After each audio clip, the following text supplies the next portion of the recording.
to Downright Sports with notorious sports critic Brent Reed.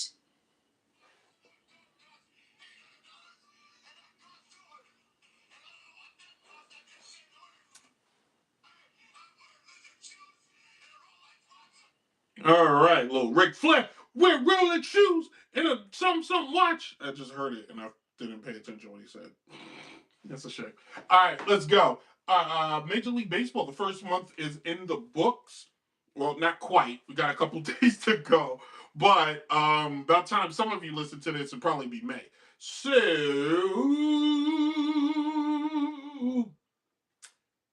who's good? Who's bad? Shall we?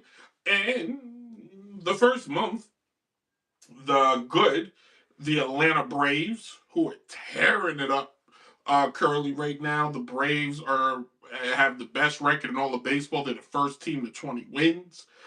They said, 20-9 in 7 games over the Florida Marlins, who are below 500. The Washington Nationals below 500. The Phillies below 500, and the Mets. Well, come on. Another team that has been red hot and very good. The Yankees, believe it or not, low key at 19-10. Tampa's 18-11. Tampa's always quietly good. You know what I mean? The Dodgers are still the Dodgers. They have 20. They're 20-9. The Padres are 19-9. They're having a good year. The Reds are 19-10. The Cubs are 17-12. So some good stories. Good stories, as they would say. From a player standpoint, you trying to get nasty. I got the nickname one. Sorry. From a player standpoint, Cam Schussler, ERA 1.77. Clay Holmes, former Yankee, now a Met, ERA 2.10. The White Sox young rookie, whose name I refuse to kill. I refuse to kill it. But there was a controversy. The White Sox announcer wanted to name him the Southside Samurai. I think that's the most awesome name of all time. And there was some like, oh, no, calm down. Everything is not a racial derogatory term. The Southside Samurai is pretty, that's a G term. Oh, Nick's throwing oops. When they throwing oops on you, they don't care. All right, MM, that's what I'm gonna call him. He's leading right now. He had 12 home runs this season. Mike Trout, 9 home runs, hitting 243, having one of them bounce back years. And then you have the bad.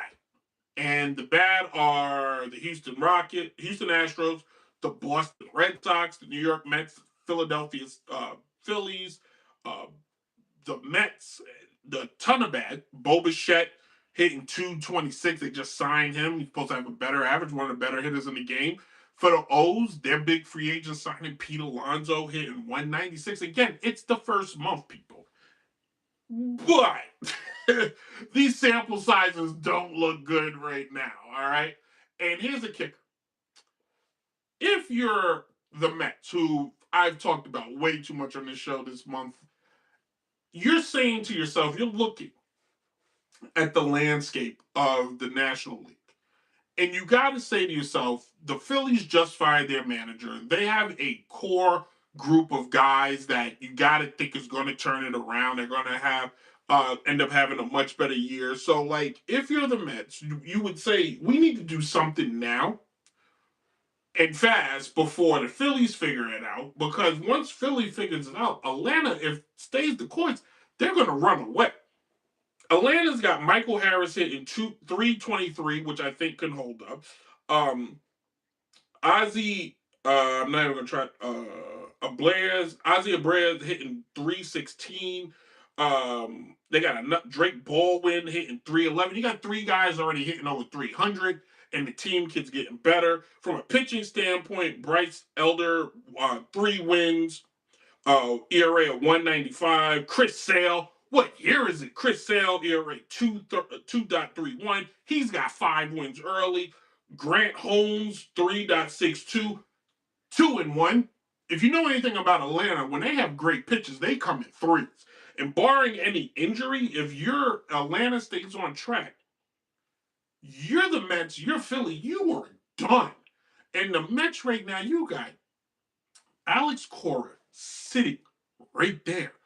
And hell, if you don't want Alex Cora, you got the Phillies old manager, was Rob Thompson, sitting right there. Why in the hell won't you make a move to go get one of them? Because the Mets current manager ain't getting it done. He don't know, son. He has zero clue in what is happening with this team. This is a team of a payroll of over $300 million just this year alone. That is the Tampa Bay Rays, Oakland, I mean the A's, excuse me. That is the Rays, the A's, and probably the White Sox payroll combined.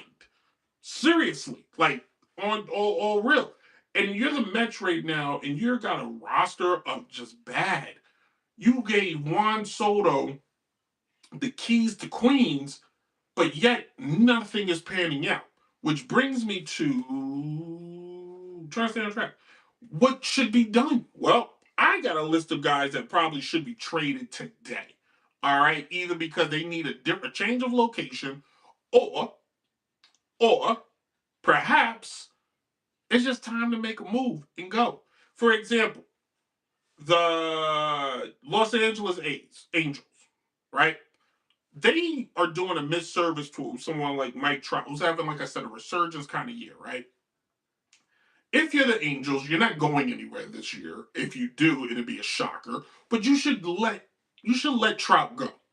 If I was a GM of the Phillies, right, I will try to find a way to bring Trout to Philadelphia. He's a South Jersey kid, okay? You bring him to Philly, you find a way to pair him and Harper together with those other guys.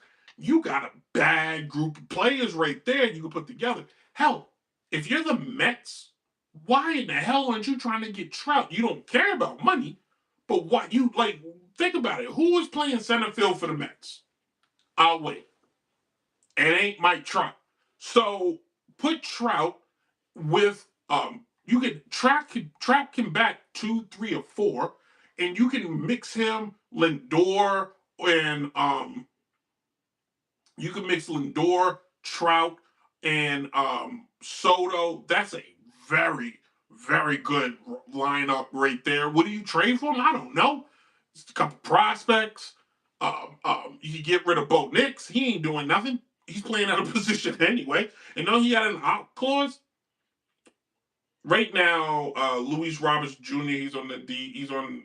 He's out from what this looks like. He's out. He's supposed to be the center fielder. He ain't Mike Trout. So I would go after Mike Trout. Also, if I have like Trout should be on the move by a ton of teams. If you are um, Cleveland, hell, if you're the Red Sox, if you're I wouldn't trade. I don't believe in trading in the division, but if they're okay with that, if you're Houston, because Houston can make a real run. If you're the Padres, how good would that be? That'd be a slap in the face of the Dodgers. I mean, Trout should be on a contending team today. If Trout ends his career with like one playoff appearance, that's just he's Don Mattingly. Think about that. He's Don Mattingly. Another player I think should be considered for trade. Do I have that written down? I thought I did. Luckily, I wrote it in the script. Another player that I didn't write in the script. Crap. I wrote down Mike Trout. Is Mike Trout the only player I thought should be traded? That can't be the case. It really can't. I had to write that. Oh, Bryce Harper. Duh. This is why, look, if you're watching on Facebook and YouTube, this is why I got like 1,000 pages of scripts or notes because I will forget something so you make it on the other. Bryce Harper. Philly, you're currently right now not going anywhere. All right. And there was a lot of discussion on this offseason, would they move Bryce Harper? Well, this is a good opportunity to do so. If your team, the way I look at it, do you trade him now? No. But if May isn't any better and you're going into June, trade him and start the rebuild. Trade the whole damn roster because you haven't done anything with any of them. You made it to the World Series runs, but to start over.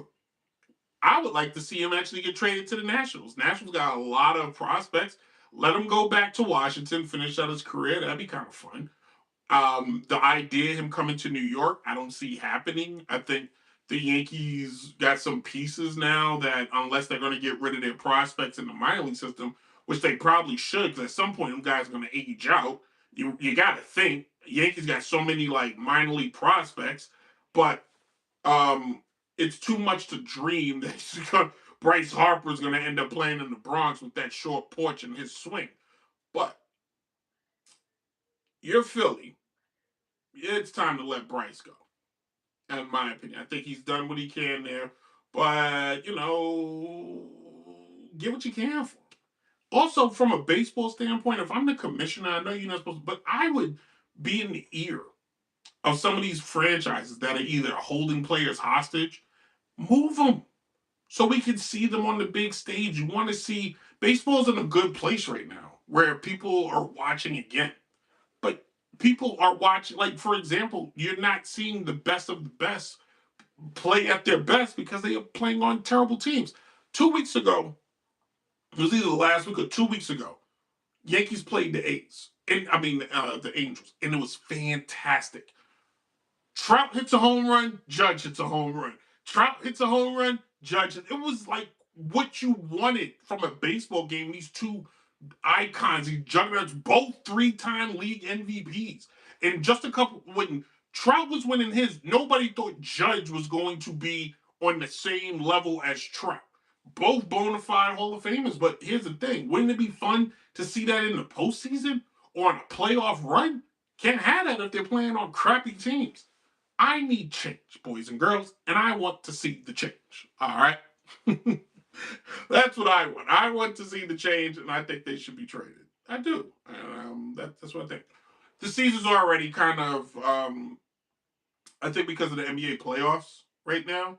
The baseball season's kind of quiet, but low key, if Atlanta's good, that's good for baseball. Atlanta's got some good crop of guys that I mentioned earlier. And one of those guys I didn't mention was even Ronald Acuna Jr.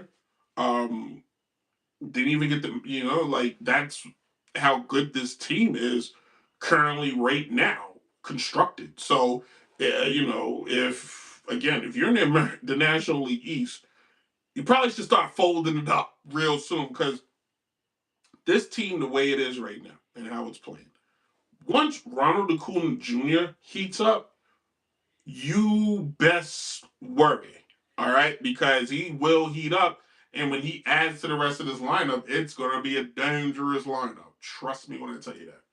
All right? So, Facebook and YouTube, believe it or not, you're not going anywhere.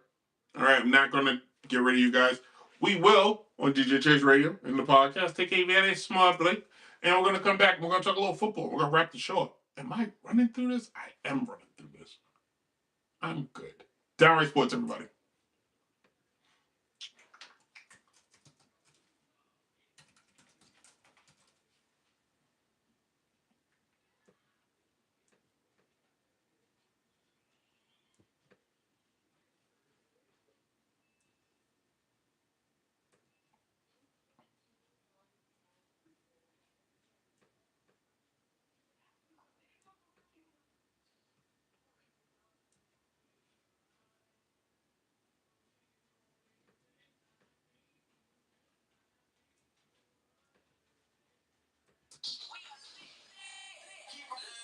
You are now listening to DJ Chase Radio. Turn your radio up. The home of the creative. Tune in 24/7. Contract holder. Jesus, man. Hey, man.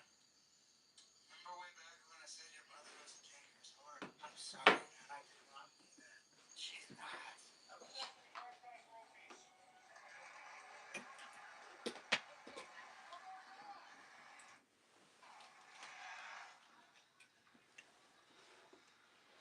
All right, let's wrap the show up, shall we? NFL draft was this past weekend.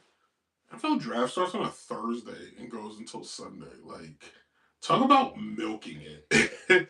And people probably was like tuned in. I know they were because I got text messages like, "You see who so and so drafted?" I'm like, no. I don't think I've watched an NFL draft since I was in college. Straight up, the last draft I cared about was the one 05. I think it's the 05 draft. Um, no, it's either the 05 draft or it's the 06 draft. It's one of those two, but Reggie Bush, Vince Young, Mario Williams, like that was a big draft. That was a star-studded draft. Um, which I thought Vince Young, I think he went number 3.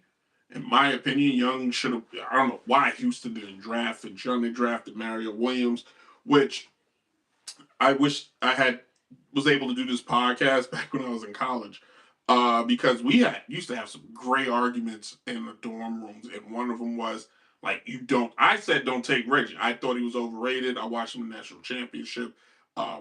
USC played a lot of like terrible teams, and he ran up on them, but like in the big moment, he fumbled. He wasn't that impactful. Where Vince Young won the national championship by himself. College football is one of them sports where like one player can win the national championship. Vince Young did it. Cam Newton did it. So like, yeah, like think about that. Like that's the one thing. But in any case, the Raiders got their guy. They got Fernando Mendoza, number 1 overall pick, fresh off winning the national championship. And I'm curious to see how this Mendoza pick is going to work out in Las Vegas. It's pretty much a, he's a squeaky clean kind of kid. Um, Religious kid. He's got a big story. His mom is sick. She's got MS, so that's big. He didn't go to the draft because his mom can't.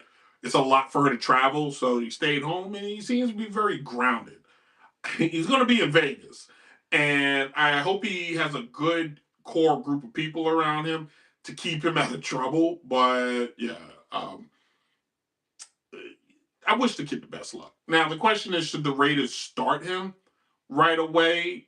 Should that's in the olden days that used to be a thing where quarterbacks didn't necessarily start right away. They would sit and learn. Mendoza is a 5th year because I know he's a transfer, and if I'm not mistaken, he's got a little age on him. He's not like most young quarterbacks in the past. I think if I'm not, let me pull up his age. 22 years old, so he's still young. He's younger than me, but um, I don't know. I don't know if you should start right away. I think if you're the Raiders and you're uncertain about how your offensive line is going to look. The thing is, when you watch Mendoza play in Indiana, like that offense was designed more or less for him. All right, and if you're the Raiders, like you got to make sure you got a good group of guys to make sure he doesn't get hurt. They list Kirk Cousins as the first quarterback. I don't think that's a bad idea in my opinion. You let Kirk go out there. If you're winning, you leave Kirk. If you're losing and Kirk is getting destroyed out there, I think you leave Kirk. Mendoza can learn a lot sitting on the bench. If the team is getting blowed out in any sense, and you put him in for some reps, but I wouldn't let him necessarily just be the week 1 starter unless you see something in training camp where he just tears it up, and you're like, oh yeah, we go ahead and start that kid. So, um, like I said, I'm not rooting against him. I'm not rooting for him. I'm just on standby to kind of see exactly what type of player and how he handles being basically in the spotlight in a city that is, not accustomed to having a player like him. Like he's Tim Tebow light.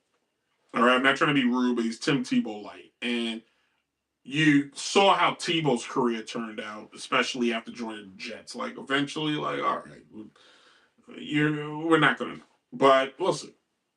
I don't have any X's and O's or breaking down the roster. Like that's just a waste of time. But I will destroy the uh, the Cleveland Browns because the Cleveland Browns, if you didn't know, in this year's draft, drafted a quarterback again. They actually drafted this guy. Uh, they drafted him in the 6th round. Bro, why do you give a shit? I'm gonna tell you. last year they had like 80 quarterbacks on this roster. All right, Shador, Deshaun Watson, Dylan Gabriel, and now Taylor Green. You don't need 4 quarterbacks. I don't understand what message Cleveland sends. I'm gonna go. You know what? F it. When Peyton Manning was on teams weren't drafting quarterbacks. Drew Brees, you weren't drafting a quarterback unless it was towards the end of his career. Tom Brady, I think they had got like Matt Castle, but like he needed a backup. You didn't know who Tom Brady's backup was for years. Josh Allen, the list goes on. There needs to be, and I know it never happened, but there kind of does need to be a little bit more of a, what's going on here when it comes to Cleveland and its quarterback situation and why they keep just stockpiling quarterbacks like they're nuclear weapons. You had to get somebody because Deshaun Watson was missing. He was going to miss a full season, but now he's back. But you drafted Shador, and Shador showed he can actually play if you give him time and room and has a equipped offense. If you go into this offseason with this nonsense of it's a quarterback competition, you're going to set him back. If you pay attention in a lot of cases in the NFL, their franchise quarterback does not get told. Teams that are well done do not say we have an open competition unless you have no faith in the quarterback. And I wonder if you really don't have faith in Shador, then trade him. Seriously, trade him. I'm sure the Jets would use him. I'm sure I'm sure the Dolphins would take him. I'm 100% sure. Some other teams, maybe the Steelers, the Saints, I'm sure they can all use him versus whatever Cleveland is doing. Now, I'm curious what they're going to do with Deshaun Watson, who you got to think could still play. He is, I don't think his skills have diminished that much. He's only 30 years old. So perhaps he can go one more time. And, I maybe trade him. Give Shador the support he needs and stop just, leaving him in the lurch like it's stupid. All right. I had another topic, a bonus topic I was going to talk about, but I'm not going to do it because it's one of those topics I got to run past my wife to see if I'm, if I'm going too far and needs with something. So I'm going to leave that one alone. So anyway, hey, what else you gonna do? You know what I'm saying? So thank you all for listening. Thank you all for watching. For those who did watch, I appreciate it. No show next week. I need a break. I did like back to back to back. I need a break. Plus, I want to do some NBA playoff recaps. I think some series are going to end by the end of this week. So, quick preview the second round if we can, or recap of the first round. So, no show next week. I'm gonna take a quick break. If you want to hear old episodes, download it on Spotify. Listen on DJ Chase Radio from 12 to 1 p.m. Drive time, if you will. Go on YouTube. Check out the shorts. Go on Facebook and see some updates. Go to TikTok and see some. Funny enough, don't get as many. TikTok has changed since it's changed its algorithms and since it's changed ownership. I used to be able to post all kind of videos and get crazy responses back, and now I don't because the way it's so uttered and changed. YouTube, I do, which is pretty nice. Blue Sky, use that a lot, so go there. And Instagram, I'm still around. Instagram is just basically, I use it as a poster to post stuff. So, yeah, that's what's going on. I appreciate everybody. Be safe. The Kentucky Derby is this Saturday. I may do something for the Derby. I think I got a lot of time. Me and Al have been talking, and every year I'm drinking some water. Every year we always low key watch it. I've been watching the Derby for a while. She watches for the pomp, the clothes and all this stuff. And I found a menu for the Derby that we may try. I'm going to see if we can do it because it is it's a hefty menu. Where is it? Is this it? All right. So your appetizers is pretzel boards with Perino cheese, vanilla glaze. Have you heard that? You gotta have salads, kale salad. Um, you gotta have little sandwiches. Your drinks, you gotta have mint julep, oaks lily, and you could do some old fashions. I thought I had a main course. Is this the Is this the main course? Smash burgers, Nashville hot chicken sandwiches, barbecue dill pickles.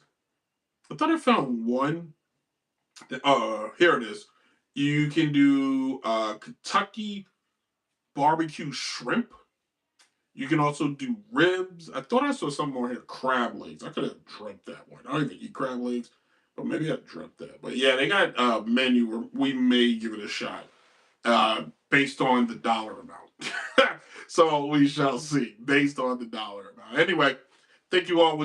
I'll talk to you guys in 2 weeks. As always, be safe. There's a lot of chatter and confusion. The only thing you don't need to be confused about is just being a good person and respecting your neighbor and allowing your neighbor to respect you.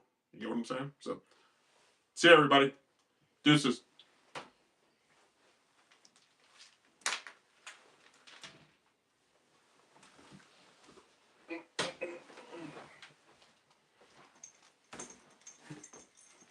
Talking about my best friend.